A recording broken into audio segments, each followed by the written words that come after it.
एक बार की बात है। दो दोस्त समंदर के किनारे शंख ढूंढने के लिए गए।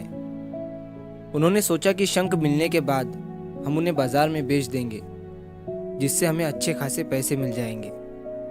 तो जब वो दोनों दोस्त शंख ढूंढने के लिए गए तो एक दोस्त को शुरू में ही बड़ा शंख मिल गया। उसने अपने दोस्त को बड़ा शंख बताते हुए कहा कि अगर मैंने इस बड़े शंख को बाजार में जाकर बेचा तो मुझे बहुत सारे पैसे मिल जाएंगे। अब ये देखकर वो दूसरा दोस्त भी बड़ा शंख ढूंढने में लग गया। उसके दिमाग में सिर्फ बड़ा शंख ही घूम रहा था और इसी चक्कर में उसे जो भी छोटे छोटे शंख मिलते उन्हें वो समंदर में वापस फेंक देता और फिर से वो बड़ा शंख ढूंढने में लग जाता। अब जो पहला वाला दोस्त था जिसे बड़ा शंख मिला था, वो और भी शंख ढूंढने लगा और उसे बहुत सारे छोटे छोटे शंख भी मिल गए जिन्हें वो जमा करता है। सुबह से शाम हो जाती है लेकिन उस दूसरे दोस्त को बड़ा शंख नहीं मिलता। अब पहले वाले दोस्त के पास एक बड़ा शंख और कुछ छोटे शंख थे जो उसे बाद में मिले थे, और दूसरे दोस्त के पास एक भी शंख नहीं था। अब वो दोनों दोस्त बाजार में जाते हैं। पहले दोस्त को बड़े शंख के 2000 रुपये मिलते हैं और जो उसने बाद में छोटे छोटे शंख जमा किया था उसके उसे 5000 रुपये मिलते हैं। दूसरा दोस्त ये देखकर हैरान हो जाता है कि उसके दोस्त को बड़े शंख के कम और छोटे शंख के ज़्यादा पैसे मिले हैं, और वो बेवकूफ़ बड़े शंख के चक्कर में सारी सुबह से बड़ा शंख ही ढूंढ रहा था।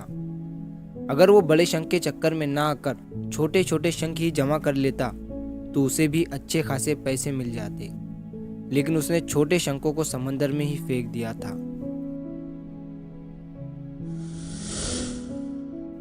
दोस्तों, इस कहानी से हमें ये सीख मिलती है कि हम भी हमारी ज़िंदगी में कई बार बड़ी सफलता के पीछे, या ये कह सकते हैं कि बड़ी कामयाबी के पीछे पड़े रहते हैं, लेकिन हम ये चीज़ भूल जाते हैं कि बड़ी सफलता हासिल करने के लिए पहले हमें छोटी छोटी सफलताओं को पार करना पड़ता है। जब भी हम किसी बड़े सेलिब्रिटी को देखते हैं, वो चाहे एक्टर हो, सिंगर हो या फिर क्रिकेटर हो, हमें सिर्फ इन लोगों की कामयाबी नज़र आती है, उसके पीछे का स्ट्रगल नहीं। एपीजे अब्दुल कलाम साहब ने कहा था कि अगर आप कामयाब होना चाहते हो तो अपनी आदतें बदलो, आप खुद ब खुद कामयाब हो जाओगे। लेकिन हम अपनी आदतें बदलने को ही तैयार नहीं हैं। हम बिना आदतें बदले ही कामयाब होना चाहते हैं, जो हम कभी नहीं हो सकते। तो बड़ी चीज़ों पर फोकस करने की बजाय छोटी छोटी चीज़ों पर फोकस करो और उसे इम्प्रूव करो। अपनी आदतों के साथ आप कामयाब हो जाओगे। तो अगर आप इस कहानी को और भी लोगों तक पहुंचाना चाहते हो तो इस वीडियो को लाइक करो, ताकि YouTube इस वीडियो को और भी लोगों तक पहुंचाए।